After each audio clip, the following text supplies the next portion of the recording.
If you are someone जो कि बस उठता है, खाता है, रील स्क्रॉल करता है और सो जाता है, then this video is for you. So over the last 2 years मैं भी कुछ इसी टाइप का इंसान था, जहाँ पे मैं बस उठता था, रील स्क्रॉल करता था, खाता था और सो जाता था। ऐसा नहीं था कि मैं अपनी इन चीज़ों से अवेयर नहीं था, मैं बहुत ज़्यादा अवेयर था, लेकिन ओवर द ईयर्स जो मैंने अपनी पैटर्न बिल्ड कर लिए थे स्क्रोलिंग करने के या फिर प्रोक्रास्टिनेट करने के, मैं उन चीज़ों को तोड़ नहीं पा रहा था। और अगर मैं तोड़ने की कोशिश भी करूँ, कुछ मोटिवेशन वीडियोस देख ले या फिर कुछ ऐसा कर लिया जा, मतलब 2-3 दिन के लिए तो मैं कर लेता, लेकिन चौथे दिन मैं फिर फेल हो जाता था और मैं फिर से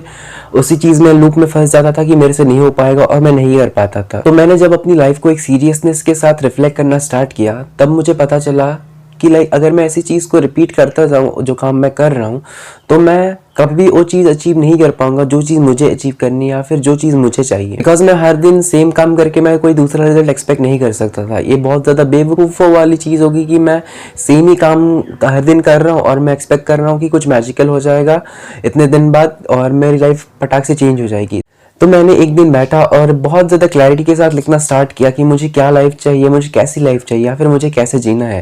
या फिर अगर मैं कैसे जीऊंगा तो मैं ज़्यादा खुश रह पाऊंगा। एंड जो सेकंड स्टेप आता है उस चीज़ को लिखने के बाद, मुझे जानना पड़ेगा कि मुझे उस चीज़ को अचीव करने के लिए मुझे क्या क्या करना पड़ेगा और मुझे क्या क्या एक्शंस लेने पड़ेंगे ताकि मैं उस चीज़ को अचीव कर पाऊँ जो भी मेरा स्पेसिफिक गोल है। ये सब पता होने के बाद जो नेक्स्ट स्टेप आता है कि जो ओवर द ईयर्स मैंने अपने पैटर्न बिल्ड कर लिए थे कि स्क्रोलिंग करने का या फिर प्रोक्रास्टिनेट करने का, मैं उस चीज़ को कैसे एलिमिनेट कर पाऊँ। रेदर देन मैंने अपनी स्क्रोलिंग को फोर्सफुली रोकने की जगह मैंने कॉन्शियसली डिसीजन लेना स्टार्ट किया कि ठीक है मैं देख रहा हूँ, इट्स ओके, मैं ज़्यादा नहीं देखूंगा, मैं थोड़ा देखूंगा, लेकिन उस चीज़ को मैं थोड़ी देर बाद बंद कर दूंगा। और जो भी मुझे अपनी स्पेसिफिक गोल को अचीव करने के लिए जो भी मुझे काम करना पड़ेगा वो मैं ज़रूर करूंगा, चाहे मैं उस दिन में 5 मिनट करूं या फिर 10 मिनट करूं, लेकिन मैं वो चीज़ ज़रूर करूंगा। ऐसा नहीं है कि इस चीज़ से मेरी स्क्रोलिंग बिल्कुल ज़ीरो हो गई है, but over the period of time मैंने अपनी इस चीज़ को, स्क्रोलिंग की प्रॉब्लम को बहुत ज़्यादा हद तक घटा लिया है। अगर मैं पहले 4 घंटे करता था स्क्रोलिंग, तो अभी मेरे से 3 घंटे स्क्रोलिंग करता हूँ। और मैं हमेशा खुद से कहता हूँ कि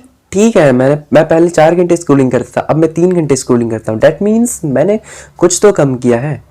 मैं बिल्कुल ज़ीरो नहीं किया है, लेकिन मैंने कुछ तो किया है।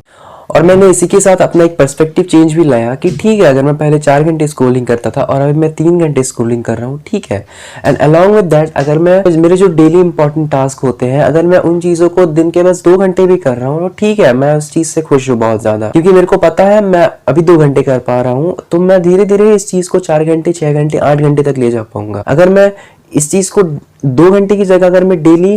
पहले ही दिन मैं 6 घंटे करने की कोशिश करूँ, देन मैं 3 दिन करूंगा, लेकिन चौथे दिन मैं फिर फेल हो जाऊंगा। अगर सीधी सिंपल भाषा में बोलूँ तो मैंने अपनी जो स्मॉल विंस होती है डेली की, मैंने उन चीज़ों को ज़्यादा अप्रिशिएट करना स्टार्ट कर दिया, रादर देन फोकसिंग ऑन कि मुझे बहुत बड़ी या फिर बहुत ज़्यादा परफेक्टली इस चीज़ को करना है। मैंने अपनी जो डेली स्मॉल विंस होती है उन चीज़ों को मैं बहुत ज़्यादा अप्रिशिएट करता हूँ। और जब मुझे इस चीज़ से एक पॉजिटिव मोटिवेशन मिलता है, उस पॉजिटिव मोटिवेशन को मैं आगे कैरी फॉरवर्ड करता हूँ, ताकि मैं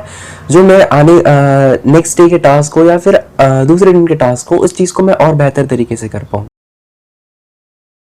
if you find this video helpful then please do comment down तुम्हारे जो भी प्रॉब्लम्स है नीचे, एंड मैं उन चीज़ों के ऊपर एक सिस्टमैटिक और ऑर्गेनाइजिंग तरीके से सॉल्यूशन देने की कोशिश करूँगा। And thank you so much for watching this video till the end. Thank you so much.